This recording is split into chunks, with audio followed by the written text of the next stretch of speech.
Untuk melakukan perawatan baterai secara umum, yang pertama adalah melakukan voltage and current check. Yang kedua adalah full cycle atau charge discharge. Yang ketiga adalah liquid test dan yang terakhir adalah ohmid test atau internal resistance. Voltage and current check, pengukuran tegangan baterai ketika kondisi offline. Apabila nilai tegangan sudah menurun di bawah standar, maka baterai dikatakan sudah tidak layak digunakan. Pengukuran lebih mudah dan sederhana, tetapi harus dilakukan setiap bulan untuk melihat tren penurunan nilai tegangan baterai. Pengukuran juga dapat dilakukan pada sistem cas baterai untuk memastikan bahwa tegangan dan arus yang disuplai ke baterai sudah sesuai dengan spesifikasinya. Alat ukur yang biasa digunakan seperti multimeter atau voltmeter.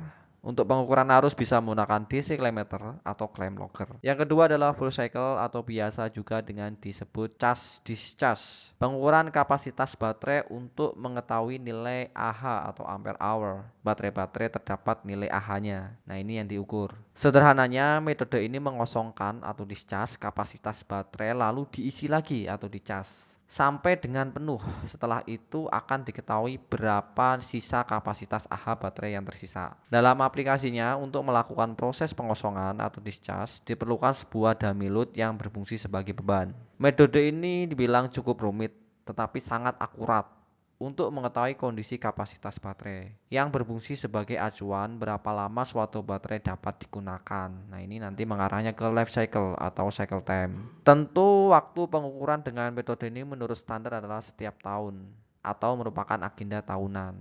Metode yang ketiga yaitu liquid test. Pengukuran ini untuk mengetahui kandungan elektrolit. Apakah masih bagus atau dilihat dari berat jenis elektrolitnya atau biasa juga yang menyebut dengan SOG. Alat yang digunakan adalah hydrometer dengan cara mengambil sampel cairan elektrolit pada baterai, lalu diukur berapa berat jenisnya. Umumnya, metode ini digunakan pada baterai kendaraan seperti mobil, forklift, dan sejenisnya. Yang terakhir adalah metode internal resistan.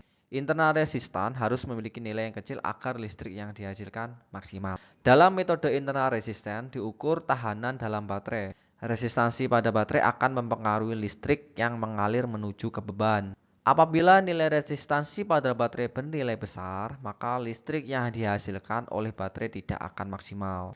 Apabila hal ini terjadi pada suatu sistem kompleks, semisal UPS, maka akan sangat berbahaya karena ketika dibutuhkan suplai daya dalam kondisi darurat, listrik yang tersuplai tidak maksimal dan membuat peralatan tidak dapat bekerja dengan maksimal pula. Selain itu, nilai resistansi yang tinggi dapat menyebabkan baterai menjadi panas dan berisiko menyebabkan kebakaran.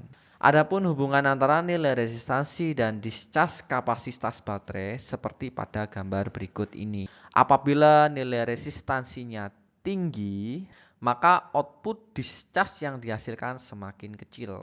Keunggulan metode internal resisten, pengukuran cepat, peralatan lebih sederhana, dapat mengetahui kondisi baterai secara berkala karena waktu pengujian lebih sering.